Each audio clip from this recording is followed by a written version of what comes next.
प्रधानमंत्री गरीब कल्याण योजना के अंतर्गत जो अतिरिक्त खाद्यान्न का आवंटन किया गया था, उसके तहत राज्य सरकारों ने लगभग 62 लाख टन गेहूं और चावल भारतीय खाद्य निगम से लिफ्ट कर लिया है। रेलवे ने 13 लाख वैगन से अधिक और 26,972 रेक्स द्वारा एसेंशियल कमोडिटीज की सप्लाई को सुनिश्चित किया है। सिविल एविएशन मंत्रालय 416 लाइफलाइन उड़ान फ्लाइट्स का संचालन कर 781 टन आवश्यक मेडिकल कार्गो को भारत के दूर दराज क्षेत्रों में पहुंचा रहा है। ट्रक्स और गुड्स कैरियर्स की मूवमेंट में निरंतर बढ़ोतरी हो रही है, परंतु इस आवाजाही को और पुख्ता करने के लिए गृह मंत्रालय ने कल राज्य सरकारों को पत्र लिखकर आपदा प्रबंधन अधिनियम के अंतर्गत जो दिशा निर्देश जारी किए गए थे, उसकी तरफ उनका ध्यान आकृष्ट किया है। आर्थिक गतिविधियों को और आवश्यक वस्तुओं की समयबद्ध आपूर्ति के लिए ये जरूरी है कि गुड्स ट्रैफिक को इंटरस्टेट बॉर्डर्स पर रोका नहीं जाए। दिशा निर्देशों के बावजूद देश के कुछ हिस्सों में ट्रक्स और गुड कैरियर्स की मूवमेंट में समस्या आ रही है। गृह मंत्रालय ने फिर से स्पष्ट किया है कि ट्रक्स और गुड्स कैरियर्स की मूवमेंट के लिए चाहे वह भरे हुए ट्रक्स हों या खाली हों, अलग से पास की आवश्यकता नहीं है। राज्य सरकारों को अनुरोध किया गया है कि वे सुनिश्चित करें कि जिला प्रशासन एवं फील्ड एजेंसीज इन निर्देशों का पालन करें। आज गृह मंत्रालय ने आदेश जारी कर उन लोगों की आवाजाही की अनुमति रेल द्वारा भी दी है जो लॉकडाउन की वजह से फंसे हुए हैं, जैसे स्टूडेंट्स, माइग्रेंट लेबर, टूरिस्ट और पिलग्रिम्स। इसके लिए संबंधित राज्य सरकारें एवं रेलवे बोर्ड उचित व्यवस्था करेंगे और सभी हेल्थ प्रोटोकॉल्स का अनुपालन सुनिश्चित करेंगे। आज मैं आप लोगों के साथ थोड़ा अपने जो हमारे केंद्रीय सशस्त्र पुलिस बल हैं, उनका जो योगदान दिया जा रहा है कोविड-19 की लड़ाई में, उसके बारे में कुछ जानकारी आपके साथ शेयर करना चाहती हूँ। हमारे जो केंद्रीय सशस्त्र पुलिस बल है, जैसे Assam rifles, border security force, central reserve police force, central industrial security force, Indo Tibetan border police, national security guard, सशस्त्र सीमा बल और हमारी NDRF national disaster response force, ये सभी कोरोना की इस लड़ाई में विशेष योगदान दे रहे हैं और अपने संसाधनों और मैन पावर से लोगों को हर यथासंभव मदद पहुंचाने में 24 घंटे हर 7 दिन लगे हुए हैं। देश के कई भागों में ये बल हॉटस्पॉट एरियाज में लॉकडाउन के अनुपालन के लिए स्थानीय प्रशासन की सहायता कर रहे हैं। इन सभी ने मिलकर देश में अपने 32 अस्पतालों में लगभग 1900 बेड कोविड-19 के पेशेंट्स के लिए संरक्षित किया है। इसके अतिरिक्त इन बलों ने कई क्वारंटाइन सेंटर भी स्थापित किए हैं और जरूरतमंद लोगों के लिए खाद्य सामग्री, सूखा राशन, सैनिटाइजर्स, मास्क इत्यादि का वितरण भी कर रहे हैं। ये बल आम जनता में कोविड-19 से संबंधित जागरूकता भी फैला रहे हैं। इन सब भी बलों ने कोविड पेशेंट्स की मदद के लिए रक्तदान शिविरों का भी आयोजन किया है। इनके फैमिली वेलफेयर और वाइव्स वेलफेयर एसोसिएशंस भी काफी योगदान दे रहे हैं। जैसा आप लोग को पता होगा, सेंट्रल रिजर्व पुलिस फोर्स देश का सबसे बड़ा केंद्रीय सशस्त्र पुलिस बल है। इसके 3 लाख से भी अधिक कर्मी पूरे देश में तैनात हैं। CRPF ने दिल्ली से लेकर दंतेवाड़ा तक दूर दराज इलाकों के समुदाय को जरूरतमंद वर्गों की मदद की है। ऐसी ही एक सेवा अभियान में CRPF की एक बटालियन ने रायपुर में 1 लाख किलो चावल वितरित किया है। CRPF की मददगार नामक राष्ट्रव्यापी हेल्पलाइन भी लोगों की मदद कर रहा है। CRPF ने टेलीमेडिसिन की भी सेवा शुरू की है। सशस्त्र सीमा बल भी अनुकरणीय कार्य कर रहा है। इन्होंने भारत की सीमा पर फंसे नेपाली नागरिकों को भी जरूरत की सभी चीजें प्रदान की हैं। जो इनके छुट्टी पर गए कर्मचारी हैं, उन्होंने भी स्थानीय क्षेत्रों में प्रशासन की सहायता की है। सीआईएसएफ के कर्मी भी इस लड़ाई में आगे बढ़कर हिस्सा ले रहे हैं।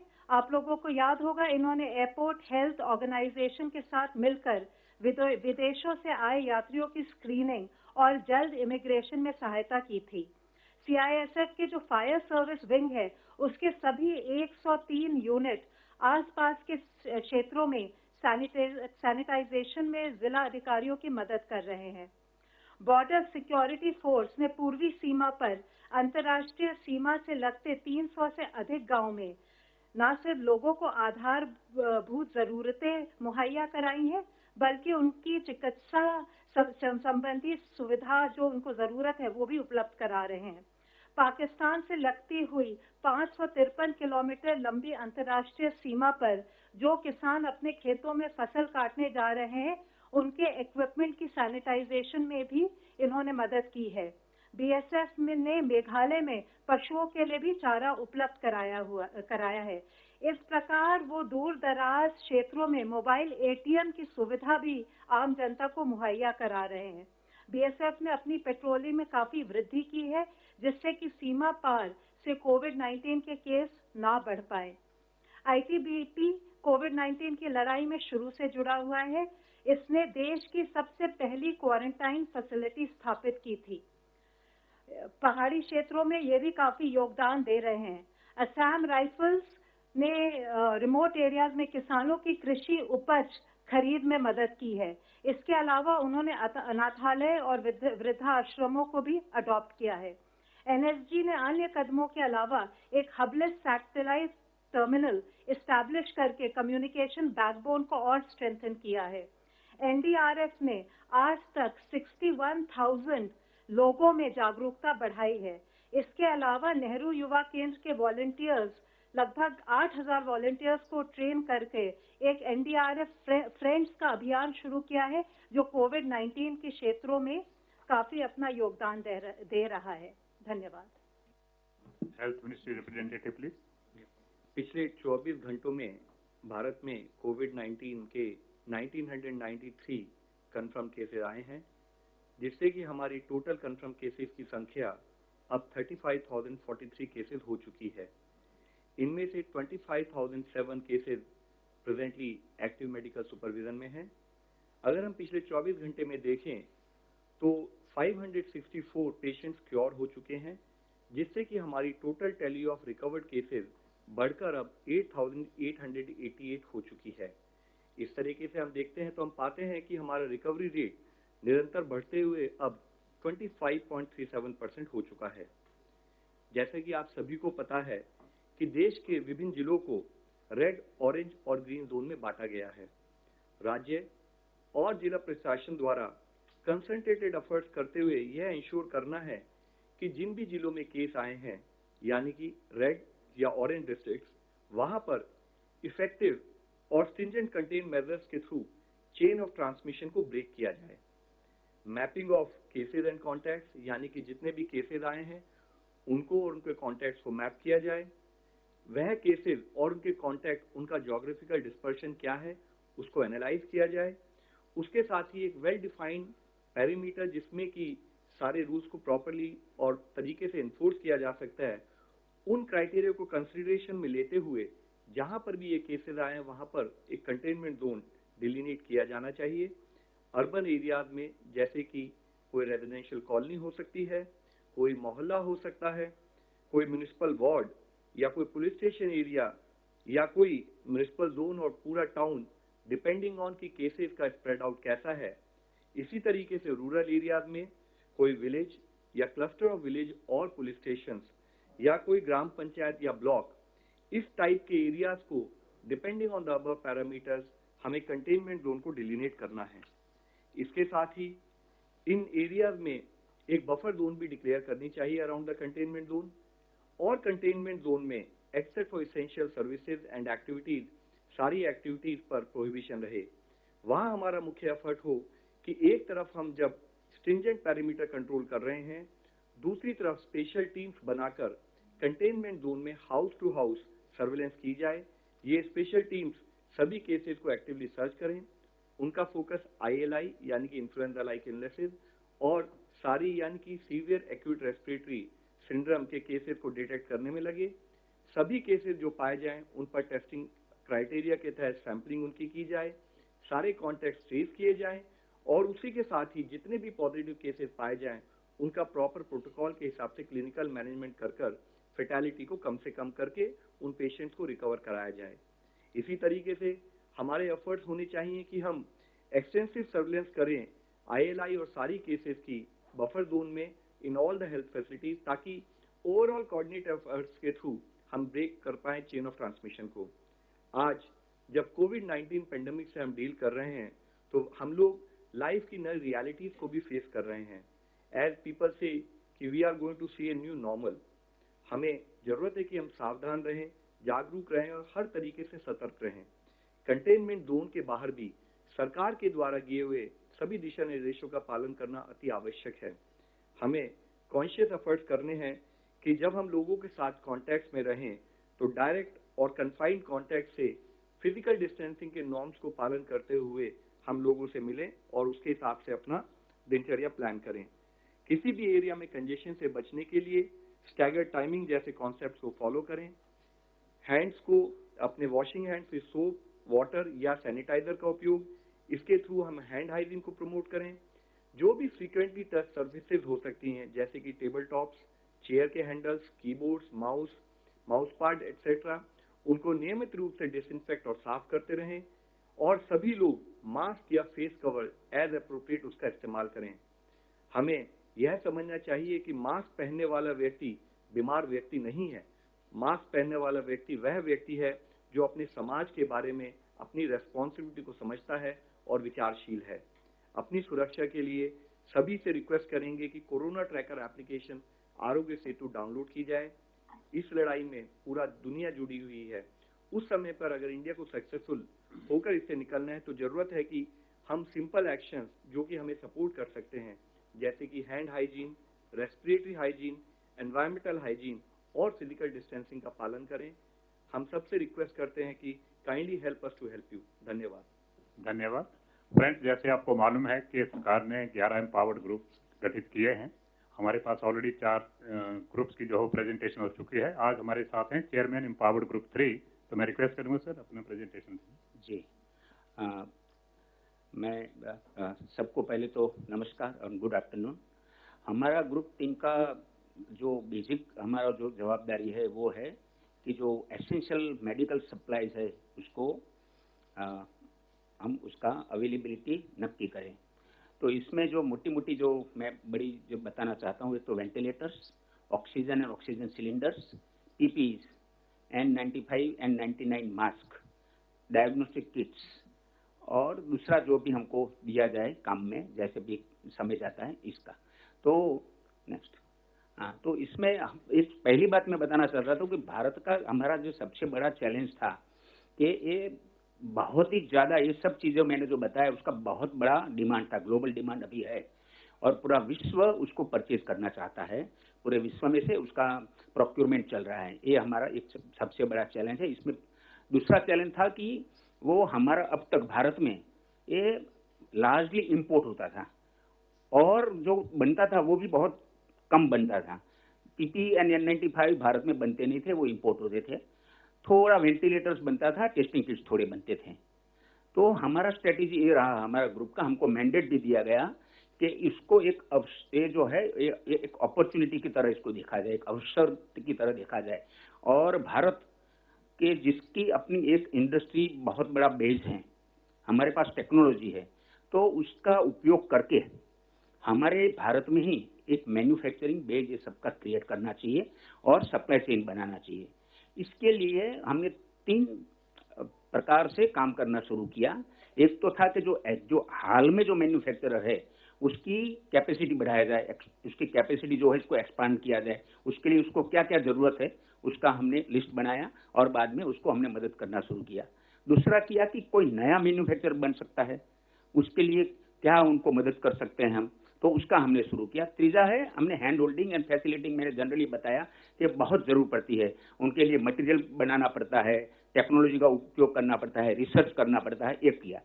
एंड इसके लिए हमने hundreds of engineers, officers and scientist को हमने एक टीम बनाया, हर चीज का मैं आपको बताऊंगा कि हमने कैसे काम किया है। एंड इंपोर्ट्स हम कर रहे हैं, ऐसा नहीं कि नहीं करते हैं, उसके भी हमने ऑर्डर किए हैं, लेकिन वो एब्सोल्युटली टाइमलाइन मीट करना है, तब भी हमने इंपोर्ट का हमने उपयोग किया हुआ है। नेक्स्ट, अच्छा अब वेंटिलेटर में देखिए जो हमको रिक्वायरमेंट दिया गया है ये 75,000 है। अच्छा ये है 3 महीने का है, अप्रैल मई एंड जून। अच्छा इसमें से आपको बताएं कि 19,000 तो आज भी हमारे पास है। अच्छा हमने 60,884 जितना ऑर्डर कर दिया है। इसमें से आपको बताएं कि खाली 1,000 हम खाली इंपोर्ट कर रहे हैं। 60,884 में से 59,884 these orders we have given to the local manufacturers and we have identified 7 manufacturers in the country। जो मैं बराबर अभी मैं बताता हूं आपको कि बेल जो हमारी भारत इलेक्ट्रिकल लिमिटेड हैं और स्कैनरेकर की एक कंपनी है, ये दोनों को मिलकर 30,000 का ऑर्डर दिया है। मारुति सुजुकी एंड आगवा करके है, आगवा एक न्यू स्टार्टअप है, उसको 10,000 का ऑर्डर दिया है। And Andhra Pradesh medtech zone है, बहुत बड़ा PSU है स्टेट गवर्नमेंट का और भारत सरकार की सहायता से बनाया गया है, उसका 13,500 का हमने ऑर्डर दिया है। उनको डिपार्टमेंट ऑफ बायोटेक्नोलॉजी ने भी वर्ल्ड बैंक थ्रू उनको लोन और सहायता दिया हुआ है। नेक्स्ट, अच्छा वेंटिलेटर में हमने एक किया है कि उनको हमने पहले तो लॉजिस्टिक में हमको बहुत मदद करना पड़ा उनको, बाद में न्यू सप्लाई चेन बनाना पड़ा। तो भारत में ही जहां जहां बन सकता है, क्योंकि विश्व में भी इसके स्पेयर पार्ट मशीनरी आज मिलना बहुत डिफिकल्ट है, तो हमने यहाँ ही भारत में ही कहीं कौन बना सकता है, ये सबको आइडेंटिफाई करके उनके साथ में मिलके काम किया। इसमें DRDO जो है वो और department of biotechnology, department of science and technology, ये लोगों ने साथ में थे ये लोग। अच्छा बाद में ये हमने उनको स्पेसिफिकेशन है इसके साथ में मिले, इसके लिए उसको स्पेसिफिकेशन तैयार करने में, प्रोटोटाइप तैयार करने में, डिजाइन तैयार करके उसको मंजूरी देने में काम किया।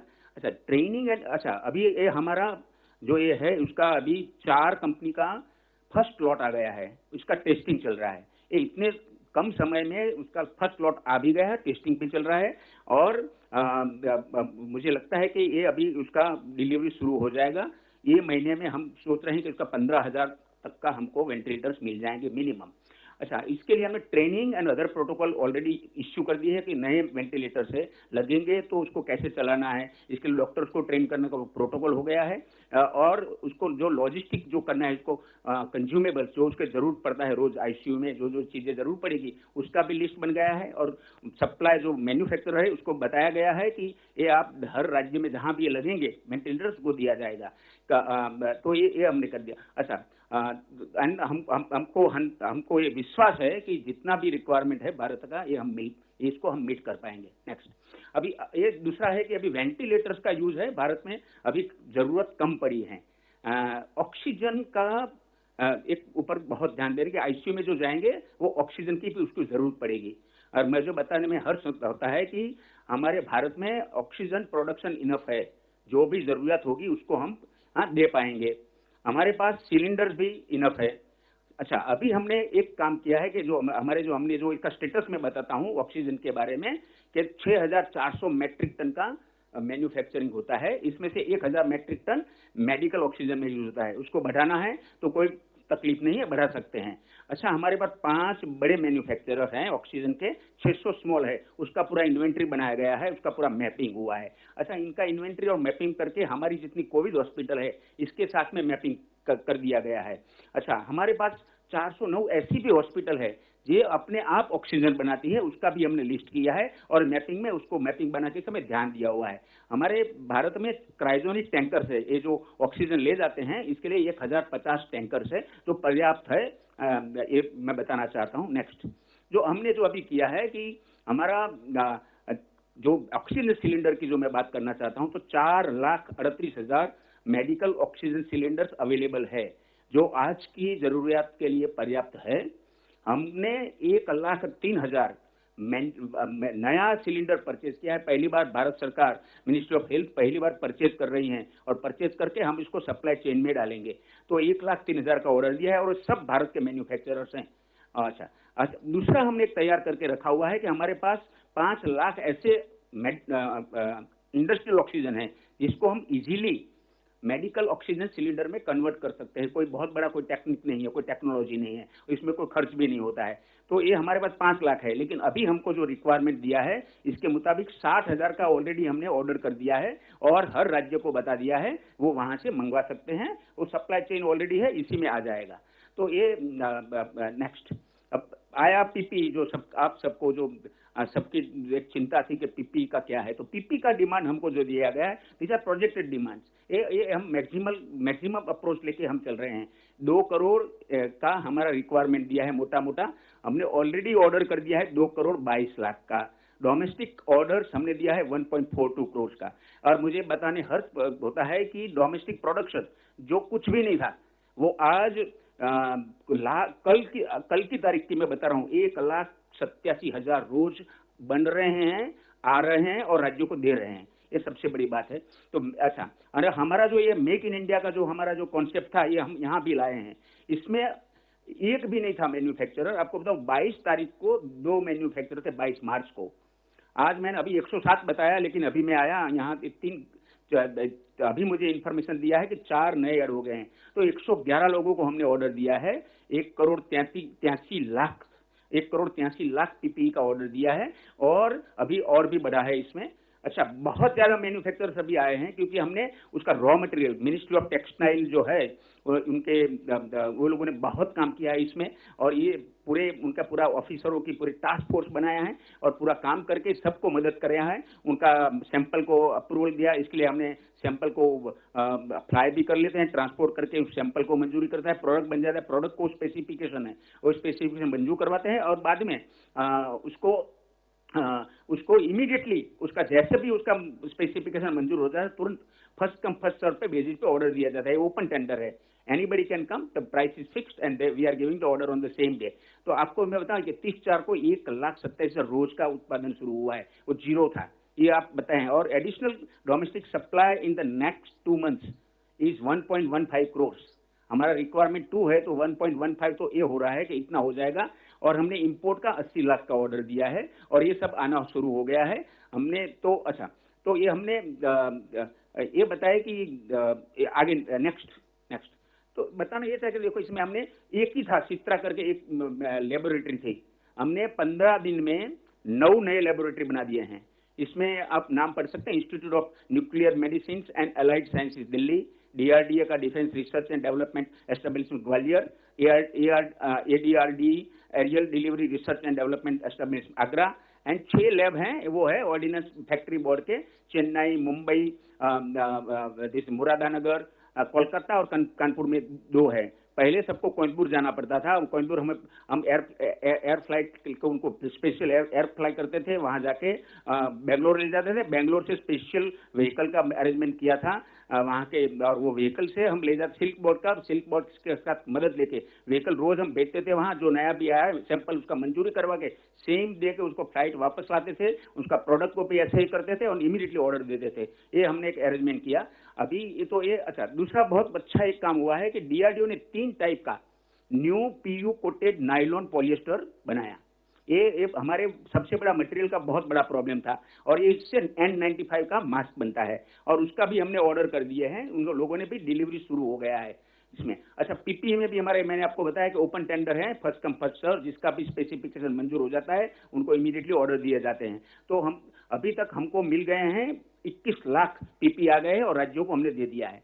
और अभी जैसा समझ आएगा, अब तो रोज बढ़ती जाती संख्या में, मुझे लगता है कि इसका कोई प्रॉब्लम नहीं रहेगा। नेक्स्ट, अच्छा, तो ये आप देख सकते हैं domestic PPE production per day, तो ये 30 मार्च का हम देख रहे हैं। इसके पहले तो 0 था, 3,312 था पर डे, और आज की तारीख में 30 अप्रैल ये है आपका 2020, 1,86,472 PPE रोज के बन रहे हैं। ये बढ़ के 2 लाख भी होने का थोड़े समय में हो जाएगा। और मुझे लगता है कि भारत में, अच्छा, ये आपको मैं बताना चाहता हूं कि हमारा पहले हम जो 50,000 PPE का उपयोग होता था भारत में और सब इंपोर्ट होता था 50,000, इसके सामने आज हमारी कैपेसिटी इतनी बड़ी है, 7,000 करोड़ का इंडस्ट्री बन गया है। और after China this has become the biggest industry, 1 billion industry बना है। तो ये हमारा, मुझे लगता है कि ऐसे ही हमारा जो नए लोग आ रहे हैं होता है, तो हम एक्सपोर्ट भी कर पाएंगे भारत की पूरी जरूरियात को। लेकिन अभी हमारा भारत का जरूरियात का हम पूरा ध्यान रख रहे हैं। नेक्स्ट, N95 और N99 मास्क। मैंने बताया पहले ही कि DRDO ने नया मास्क का मटेरियल नया डेवलप किया और वो N99 मास्क है। हमारा डिमांड हमको दिया है 2.72 करोड़। हम अच्छा, इसमें से टोटल हमने ऑर्डर कर दिया है 2.49 करोड़ का किया है। अच्छा, डोमेस्टिक ऑर्डर है 1.49 है और उसका भी कैपेसिटी बताइए, जीरो था। आज का जो मैं कल का फिगर दे रहा हूँ वो रोज का 2,30,000 बनना शुरू हुआ है और ये बहुत बढ़ने की संभावना है क्योंकि नए नए मैन्युफैक्चरर्स भारत के ही आ रहे हैं और ये हमने उसका मशीनरी, स्टिचिंग मशीन, ये सब चीजें भारत में ही उसका पूरा इंतजाम किया गया है और भारत में ही पूरा बन रहा है। तो मेक इन इंडिया अगेन हम लाए हैं।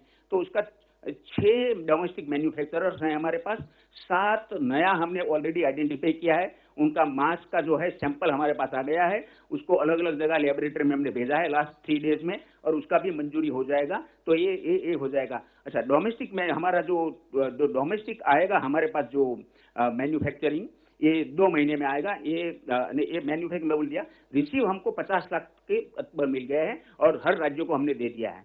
2 महीने में हमको 1,40,00,000 एन मास्क मिलेगा। तो ये मुझे लगता है कि भारत की जरूरत है और हमने जो इंपोर्ट किया है 1 करोड़ का, तो पूरी जरूरत हमारी पूरी हो जाएगी, कोई प्रॉब्लम नहीं रहेगा। क्या अच्छा, श्योर सप्लाई भारत का है 1,40,00,000, रोज के 2-2.5 लाख जितने मास्क आएंगे। तो ये तो हमारा पूरा देश को देख सकते हैं। अच्छा, हमारा नया लैब भी हम ऐड करने का अभी प्रयत्न कर रहे हैं। हमने क्वालिटी काउंसिल ऑफ इंडिया को बोला हुआ है कि हमको और भी लैब दिया जाए। पीपीई की तरह जो हर जगह पे हमने लैब किया है तो फास्टर होगा सैंपल चेकिंग, फास्टर एक प्रोडक्शन में आ पाएंगे। मुझे I am amazed at the capacity of Indian industry, the way they have come forward and the way they have started manufacturing using that technology is just amazing. And I am really thankful to the Indian industry that in the time of difficulty they have come forward and started manufacturing. Again यहाँ हमारा open tender है, first come first serve, जिसका भी मंजूर हो जाता है उसको इमीडिएटली ऑर्डर दिया जाता है। नेक्स्ट, ये आप देख सकते हैं डोमेस्टिक मैन्युफैक्चरिंग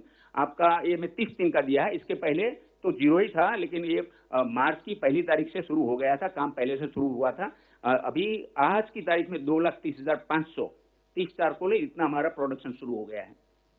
नेक्स्ट, अच्छा, अब डायग्नोस्टिक टेस्टिंग किट्स की बात हम करें तो कंबाइंड RT-PCR हमको 35 लाख की हमको जरूरत बताई गई है हमारे ग्रुप को।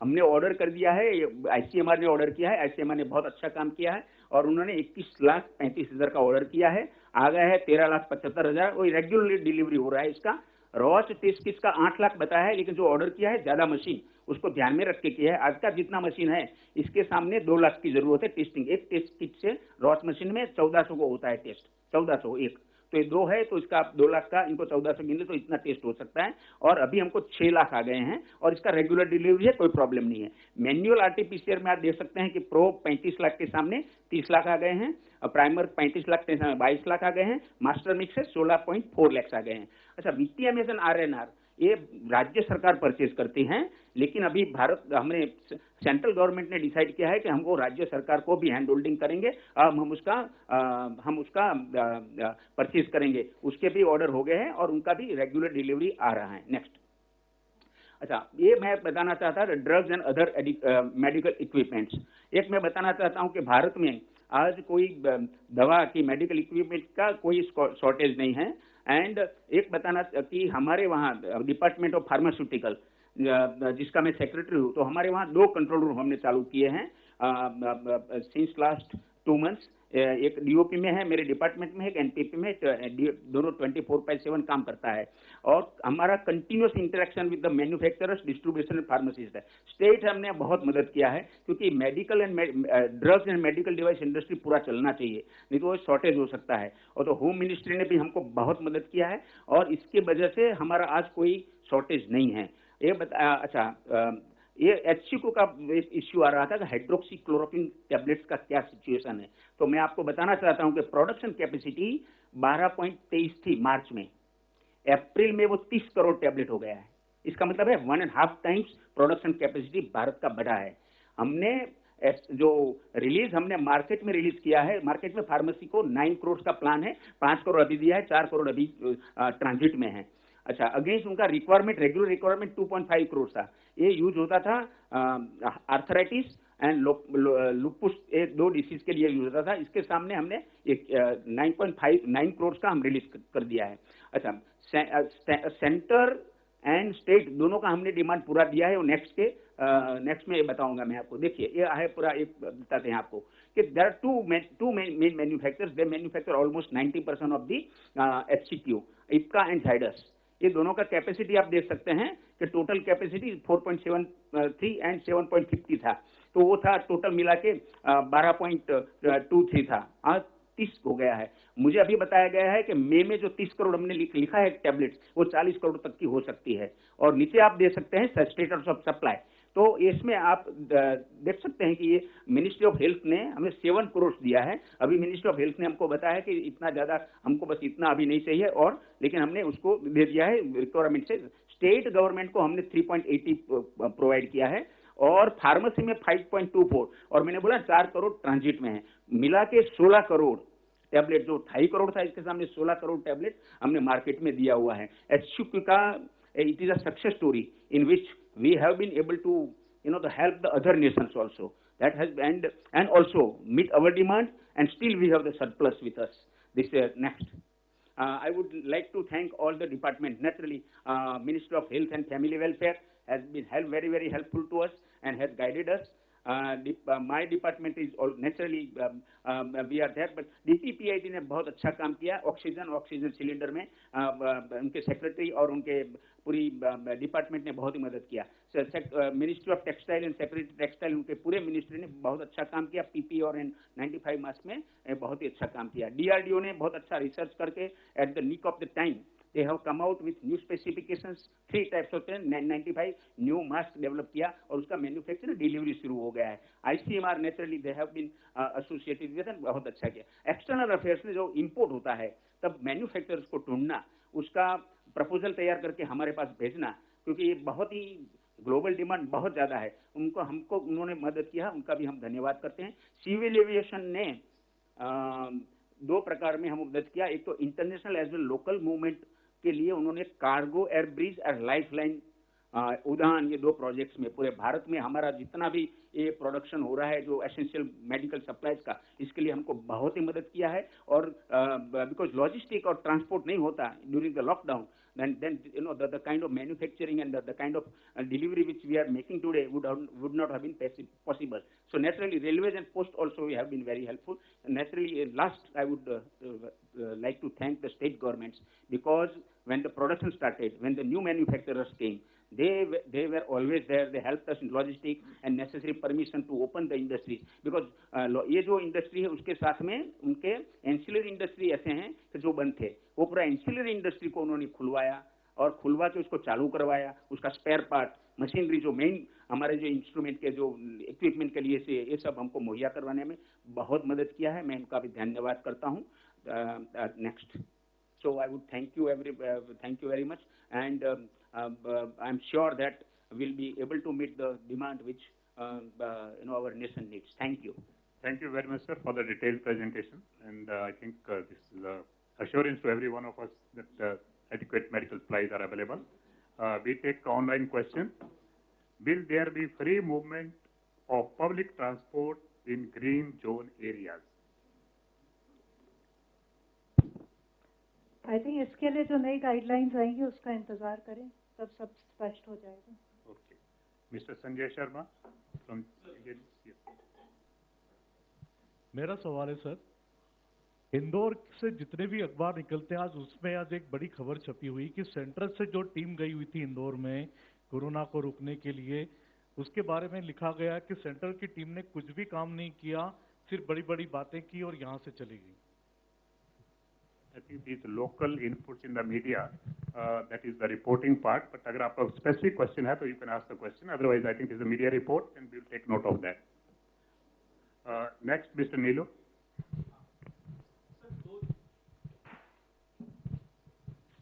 दो चीजें सर, एक तो जो हेल्थ मिनिस्ट्री ने जारी किया है, नया जो लिस्ट जारी की है, उसमें 21 दिन का एक पीरियड रखा गया है उसको रेड जोन से, तो वो क्या है सर? क्योंकि पहले आप 28 दिन कहते हैं कि ग्रीन जोन तभी बनेगा जब 28 दिन वहाँ कोई नया केस नहीं आया, तो 21 दिन का क्या है? और दूसरा सर कि जो डिस्ट्रिक्ट में जो आप जो कंटेनमेंट एरिया और बफर जोन ये 2 बता रहे हैं, तो क्या बफर जोन के बाहर जो होगा वो ग्रीन जोन माना जाएगा, वो डिस्ट्रिक्ट के भीतर भी? तो सर जैसे कि आप सब लोग तो अवगत है कि इससे पहले हम लोगों ने 2 क्राइटेरिया लेते हुए, जिसमें कि मुख्यतः ये था कि टोटल क्यूमुलेटिव केसेस कितने हैं या वहाँ पर डबलिंग रेट कितना है, उसको क्राइटेरिया को लेते हुए देश के जितने जिले हैं उनको रेड, ऑरेंज और ग्रीन जोन्स में डिवाइड किया था।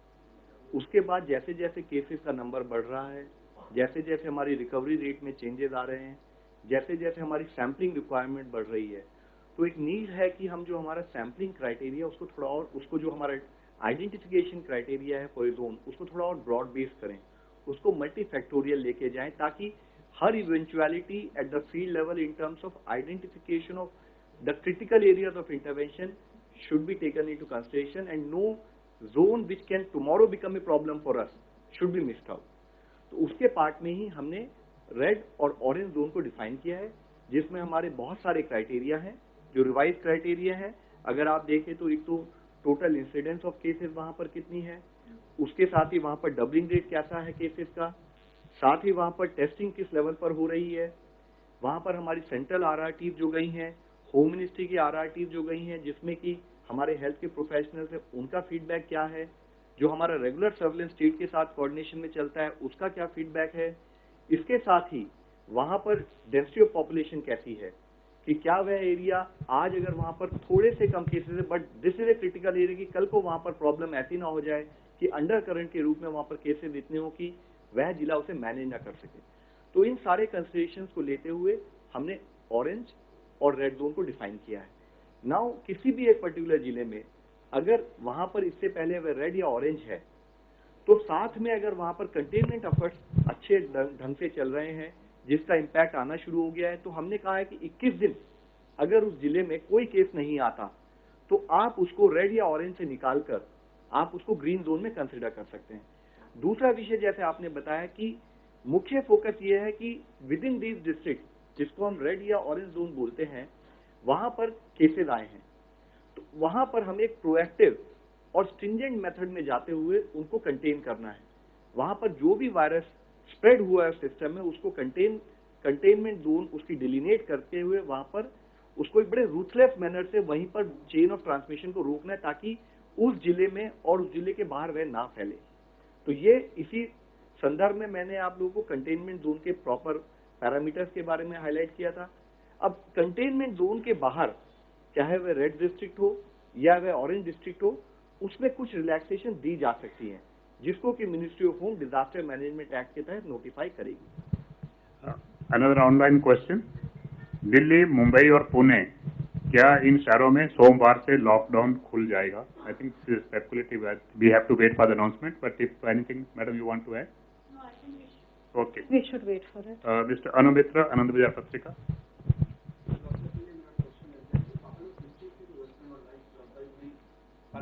Not reported any positive case for last 28 days, but instead of putting them in green zone, from orange zone to green zone, ministers put them in red zone. Why? What is the reason? Sir, as far as all the districts are concerned, मैंने अभी आपको पूरे detail में एक criteria explain किया है। वह criteria बड़ा कॉम्प्रिहेंसिव क्राइटेरिया है। Instead of focusing only on earlier time when the cases were less, when we were focusing more on absolute number of cases alone और doubling rate, we said कि we need to broad base the criteria कि कोई भी district जहां पर आज अगर potential cases भी कम है, कल को वह सिचुएशन ना क्रिएट हो जाए कि वहां के केसेस मैनेज करना मुश्किल हो जाए, उसको कंसिडरेशन में लेते हुए जैसे मैंने आपको बताया टेस्टिंग रेशियो, किस जिले में किस प्रकार की टेस्टिंग हो रही है, कहीं ऐसा ना हो हम एक सिचुएशन में आ जाए कि हम टेस्टिंग कम कर रहे हो और अंडर करंट के रूप में वहां पर केसेस बढ़ते रहें। इसी तरह से किस जिले की क्या डेंसिटी ऑफ पॉपुलेशन है, कि अगर वह बहुत ही ज्यादा हाईली डेंस एरिया है तो चांसेस हैं कि वहां पर केसेस फैलने के उसी स्पीड से बढ़ने के भी चांसेस होते हैं। तो हमने अपने क्राइटेरिया को ब्रॉड बेस किया, ब्रॉड बेस करके जो जिले हमारे लिए फ्यूचर में भी एक पोटेंशियल रिस्क क्रिएट कर सकते हैं, चाहे वहां पर आज लिमिटेड नंबर ऑफ केसेस भी हो, उनको कंसिडरेशन में लेके रेड जोन के रूप में डिफाइन किया गया है। आज सबसे बड़ा चैलेंज मैं आप सबसे रिक्वेस्ट कर रहा हूं, सबसे बड़ा चैलेंज इज कि not whether a district has been classified as a red district और it has been classified as a orange district. Challenge ये है कि आज क्या हम जिन भी डिस्ट्रिक्ट में केस आए हैं अपनी कंटेनमेंट जोन को प्रॉपरली डिलिनेट कर रहे हैं, और डिलिनेट कर हमने कितनी, डिपेंडिंग ऑन द विड्थ और the overall area of that particular containment zone, हमने कितनी स्पेशल सर्विलेंस टीम्स बनाई हैं, वह surveillance teams day to day घर पे जाकर सर्वे कर रही हैं नहीं कर रही हैं, क्या वह कोई केस छोड़ तो नहीं देती, जिसकी वजह से फिर अगर अंडर करंट के रूप में जो भी हमने एफर्ट्स किए हैं वह फेल हो सकते हैं। तो उसी के संदर्भ में जो हमारा मुख्य फोकस होना चाहिए वह होना चाहिए कि जहां पर भी केसेस आए हैं, वह चाहे रेड जोन डिस्ट्रिक्ट हो चाहे ऑरेंज जोन डिस्ट्रिक्ट हो, बिना किसी कोताही के वहां पर हम कंटेनमेंट एफर्ट्स को पूरे 100% उस मोमेंटम से, उस रिगर से करें कि वहां पर डिजीज फैल ना पाए। Last question mister Neeraj, news 18।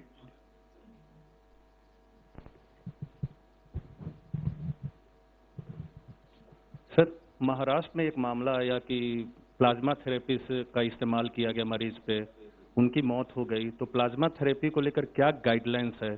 पहले भी आप बता चुके, लेकिन क्या कोई गाइडलाइंस है अस्पतालों को, या क्लिनिकल ट्रायल के तौर पे किसी पे इस्तेमाल किया गया, उनकी जान नहीं बच पाई, क्या है पूरे मामले में? सर, इससे पहले हम लोगों ने इसके बारे में डिटेल में डिस्कस किया था, जिसमें हमने आप लोगों को बताया था ये बात कि अभी कोई कंफर्म ट्रीटमेंट मेथोडोलॉजी फॉर कोविड-19 नहीं है।